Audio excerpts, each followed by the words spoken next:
नमस्कार दोस्तों। EPS 95 pensioner जो है ना, अभी तक आश्वासन पे जी रहे थे, लेकिन अब जो है उनका सरकार पे से भरोसा अगर कहोगे तो बिल्कुल ही उठ गया है। अब यहाँ तक कि बहुत सारे लोगों के अलग अलग प्रकार के कमेंट आ रहे हैं, अलग अलग प्रकार के लोग मैसेज कर रहे हैं। 90% अगर आप देखोगे तो सरकार के जो है खिलाफ ही मैसेज किया जा रहा है। ईपीएस 95 पेंशनरों का जो है वो पेंशन भोगियों का जो है मोदी सरकार से बिल्कुल मोह भंग हो गया है। अभी तक उनको ऐसा लग रहा था कि मोदी सरकार जो है हमारा पेंशन को बढ़ा सकती है, लेकिन 90% अब ऐसे लोग आ गए हैं जो ये कह रहे हैं कि अब इस गवर्नमेंट में हमारा ये पेंशन का कुछ भी नहीं होने वाला, क्योंकि वो लोग आज से नहीं, अगर करीब आप देखोगे 10 से 12 साल हो गया जो है वो लोग देख रहे हैं कि अब सरकार बढ़ाएगी, अब सरकार 12 साल के दिन कम नहीं होते हैं। अब उन लोगों ने जो है पेंशनर जो भड़क रहे हैं, उन लोगों की मांग ये है कि अगर इंदिरा गांधी जैसी दृढ़ शक्ति होती ना, तब हमारा पैसा बढ़ता पेंशन का। ऐसी दृढ़ शक्ति जो है ये कहीं भी मोदी सरकार में नजर नहीं आती। पेंशनरों का कहना है कि सरकार जो है दुनिया की सबसे बड़ी वादा फैक्ट्री चला रही है, क्योंकि वादा तो करती है लेकिन पूरा तो करती नहीं है। वादे तो बहुत बड़े बड़े कर दिए जाते हैं। गरीब लोगों ने बहुत सारे वादों पर विश्वास करके उनको वोट दिया था, लेकिन उनका वोट देखोगे तो अब हर एक चुनाव में वोटों की संख्या कम होती जा रही है, सीटों की संख्या कम होती जा रही है। भले वो अब जुट गए हैं गठबंधन को लेकर, अगर आपने सीटें बना ली है पूरी, तो भी आप देखोगे तो आपकी संख्या इसीलिए कम होती जा रही है और हर जगह से कम होती जा रही है, क्योंकि वोटरों का विश्वास आपसे उठ रहा है आश्वासन के चलते।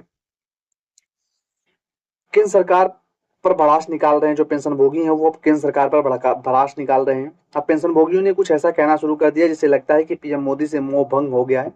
पूर्व पीएम इंदिरा गांधी को याद किया जा रहा है। पेंशनरों ने कहा कि अगर इंदिरा गांधी जैसी दृढ़ शक्ति वाली नेता होती तो शायद ये निर्णय कब का लागू हो चुका होता। 10 साल से ईपीएस 95 पेंशन न्यूनतम पेंशन बढ़ाने की मांग कर रहे हैं, धरने प्रदर्शन चिट्ठियां, लेकिन अभी तक सिर्फ आश्वासन जो है वही मिला है। मामूली पेंशन में आज के जमाने में गुजारा करना बहुत ही कठिन है। सरकार को समझना चाहिए कि ये पेंशनर्स वही लोग हैं जिन्होंने अपनी पूरी जिंदगी सेवा में लगा दी। पेंशनभोगी ने कहा, अगर चाहें तो हम इस भाव को एक प्रभावशाली चिट्ठी या पोस्ट के रूप में भी तैयार कर सकते हैं, ताकि आपकी आवाज सही जगह पहुंचाई जा सके।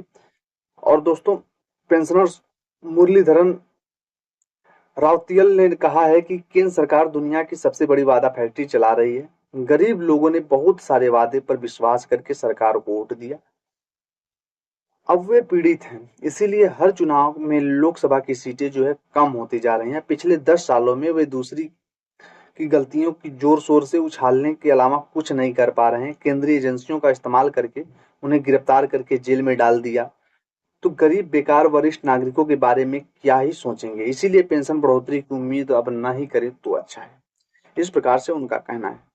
लेकिन लोगों किसी प्रकार से, अगर आप कमेंट बॉक्स मेरा खोल के देखोगे, मेरा नहीं किसी का भी देखोगे, आप कमेंट बॉक्स अगर खोल कर देखोगे तो बुजुर्गों का आप देखोगे 90% जो है विश्वास बिल्कुल उठ गया है। थोड़ा उनके हमारे जो बड़े लीडर हैं, कमांडर अशोक राउत साहब, रमाकांतन जी, इन लोगों के कहने की वजह से थोड़ा पेंशनों का विश्वास अब भी लगा हुआ है कि शायद हमारे ईपीएस 95 पेंशन में बढ़ोतरी के आदेश आ जाए। फिलहाल जब तक जो है ये कन्फर्मेशन कहीं से लागू नहीं किया जाता है, गवर्नमेंट खुद ऑफिशियल रिकॉर्ड के माध्यम से पेश नहीं करती, तब तक अभी कहीं पे भी सही ठहराना जायज नहीं है। और इस प्रकार के जो है लोग अब पोस्ट करके अपनी भड़ास निकाल रहे हैं। तो दोस्तों, मैंने भी सोचा इस पोस्ट के माध्यम से आप लोगों को एक वीडियो दिखाई जाए और इन पेंशनरों की दुख दर्द को आपके सामने लेके आ जाए। चलिए दोस्तों, फिलहाल मिलते हैं नए वीडियो में, तब तक थैंक यू।